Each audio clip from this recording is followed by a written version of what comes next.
नमस्ते दोस्तों। आज हम बात करने वाले हैं हैकिंग के कुछ ऐसे तरीकों के बारे में जो शायद हमारे दिमाग में भी नहीं आए होंगे। हम सब ने पुराने तरीकों के बारे में सुना है, लेकिन आज हम कुछ ऐसी नई और स्मार्ट टेक्निक्स को समझेंगे जो आपको सच में चौंका देंगी। तो चलिए शुरू करते हैं। अच्छा, हम सब ने ये तो सुना ही है कि एक मजबूत पासवर्ड बनाओ, पब्लिक वाईफाई से बचकर रहो। लेकिन अब बात इससे कहीं आगे निकल चुकी है। हैकर्स इतने स्मार्ट हो गए हैं कि ये पुराने नियम अकेले काफ़ी नहीं हैं। आज के टाइम में ऐसे ऐसे अटैक हो रहे हैं जहां सबसे भरोसेमंद समझे जाने वाले सिक्योरिटी मेजर्स भी फेल हो सकते हैं।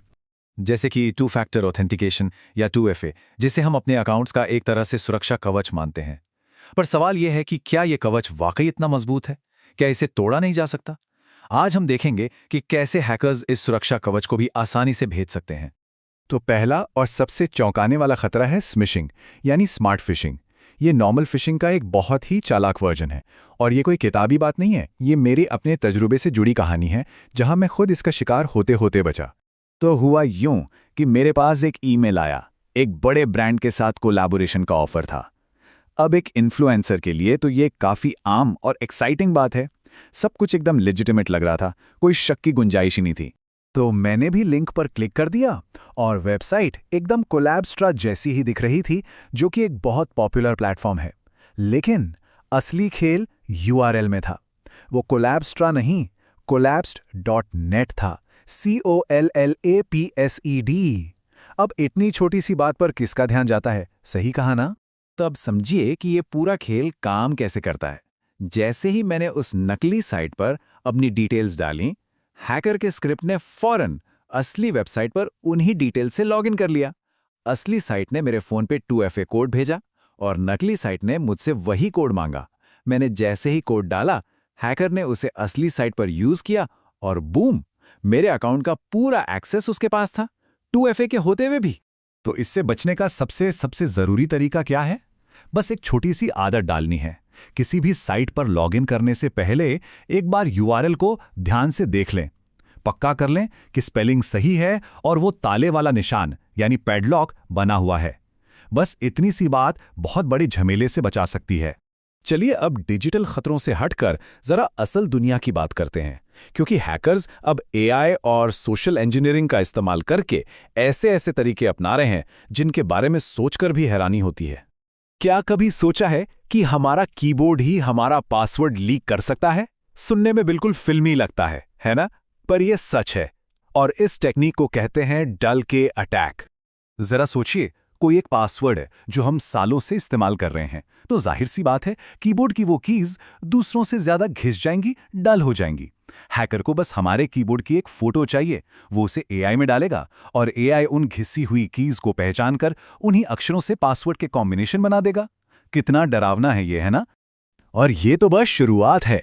आजकल तो चश्मों में छिपे कैमरे, कीबोर्ड के पीछे लगने वाले छोटे छोटे यूएसबी की लॉगर्स जो हर टाइपिंग को रिकॉर्ड करते हैं, या फिर वो फेक डिलीवरी वाले कॉल्स जो ओटीपी पूछने के लिए आते हैं, ये सब बहुत आम हो गया है। और सबसे बड़ी गलती जो हम सब करते हैं, अलग अलग वेबसाइट पर एक ही पासवर्ड रखना। एक जगह डेटा लीक हुआ और समझो सारे अकाउंट्स खतरे में। अगला खतरा जुड़ा है मुफ्त के चक्कर से।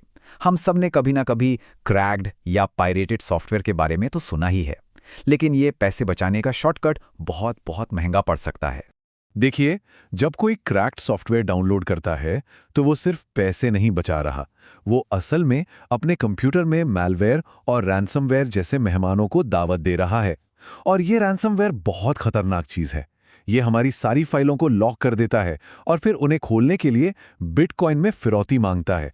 तो अगर मान लीजिए कि ऐसा कोई सॉफ्टवेयर इस्तेमाल करना बहुत ही ज़रूरी हो, तो इसका एक ही सेफ तरीका है।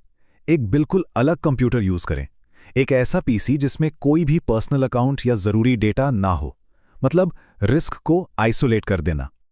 और अब आते हैं एक ऐसे दुश्मन पर जो दिखता तो दोस्त जैसा है, पब्लिक वाईफाई। एयरपोर्ट हो, कैफे हो या स्टेशन, मुफ्त वाईफाई का लालच बहुत बड़ा होता है। पर यहीं पर छिपा है man in the middle attack का खतरा। ये होता कैसे? बहुत सिंपल है। हैकर असली वाईफाई के नाम से मिलता जुलता एक फेक वाईफाई नेटवर्क बना देता है। जैसे ही कोई धोखे से उससे कनेक्ट होता है, उसका सारा का सारा इंटरनेट ट्रैफिक हैकर के कंप्यूटर से होकर गुजरता है। मतलब वो हमारे पासवर्ड, कुकीज़ सब कुछ देख सकता है। और हमें कानों कान खबर भी नहीं होगी। और पता है, इस अटैक की सबसे डरावनी बात क्या है कि इसका असर तुरंत नहीं दिखता। हो सकता है हैक आज हुआ हो और पता चले 5-6 महीने बाद, जब कोई बैंक अकाउंट खाली हो जाए। तो इतने सारे खतरों को देखकर सवाल उठता है कि हम खुद को बचाएं कैसे? देखिए, सबसे बड़ा हथियार कोई सॉफ्टवेयर या टूल नहीं है, वो है हमारी अपनी जागरूकता। इस डिजिटल दुनिया में अलर्ट रहना ही सबसे बड़ी सुरक्षा है। तो चलिए फटाफट से उन जरूरी आदतों को एक बार फिर से याद कर लेते हैं। लॉगिन करने से पहले यूआरएल को हमेशा डबल चेक करें। अपने आसपास के माहौल और डिवाइसेस को लेकर सावधान रहें। जरूरी अकाउंट्स के लिए कभी भी पासवर्ड रीयूज ना करें। रिस्की सॉफ्टवेयर को हमेशा एक अलग सेपरेट मशीन पर चलाएं। और हाँ, पब्लिक वाईफाई पर शक करना कभी ना छोड़ें। बस अपनी जानकारी को अपडेट रखना और इन तरीकों से होशियार रहना ही हमें बचा सकता है। और आखिर में मैं एक सवाल के साथ इसे खत्म करना चाहूंगा। जैसे जैसे टेक्नोलॉजी और एआई आगे बढ़ रहे हैं, क्या लगता है साइबर सिक्योरिटी की दुनिया में अगला बड़ा चैलेंज क्या होने वाला है? इस पर जरूर सोचिएगा।